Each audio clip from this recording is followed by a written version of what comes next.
As February draws to a close and March arrives, a magnificent change is underway.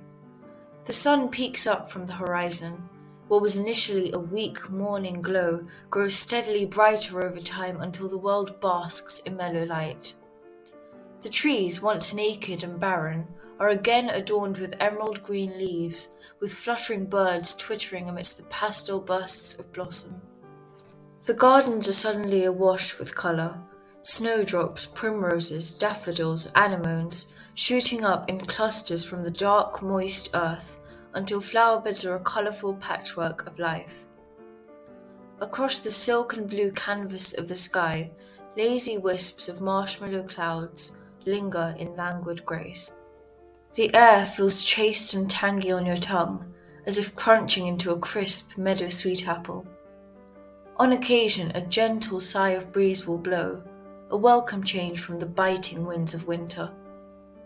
Taking advantage of the new warmth, people start to awake from hibernation.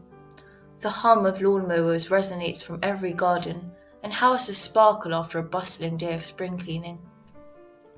Meanwhile, the farmers' fields abound with new life.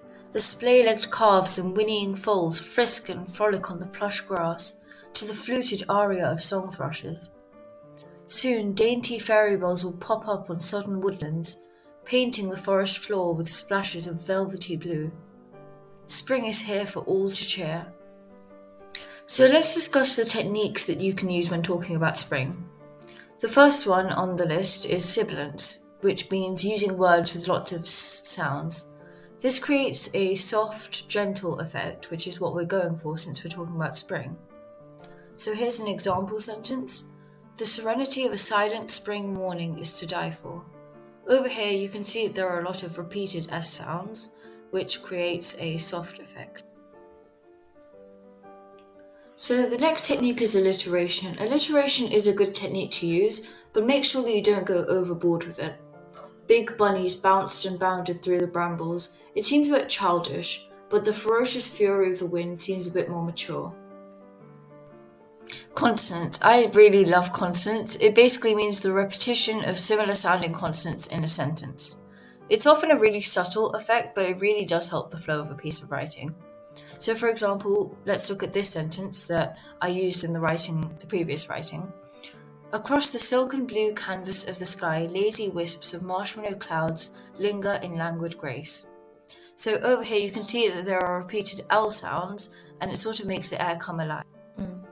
So here are some of the other literary devices used in the writing. So first, there's the sentence, the sun peeks up from the horizon. That's personification. Second, fluttering birds twittering amidst the pastel bursts of blossom. That's sibilance because there's lots of S sounds, as you can see, and it conveys soft beauty.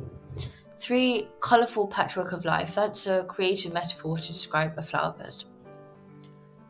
As if crunching into a crisp meadow sweet apple. I really love this one because it's a vivid simile to describe spring air, and it also utilises the sense of taste. Farmers' fields and foals frisk and frolic, that's alliteration. So the next one, spring is here for all to cheer. That's the ending line, and it might seem cheesy, but in an exam it might give you brownie points, and to be honest, I couldn't resist it. Thank you all for watching. I hope you found the video useful, and please subscribe to my YouTube channel, Gia's Writing Corner. I will upload over time with more tips on comprehension and 11+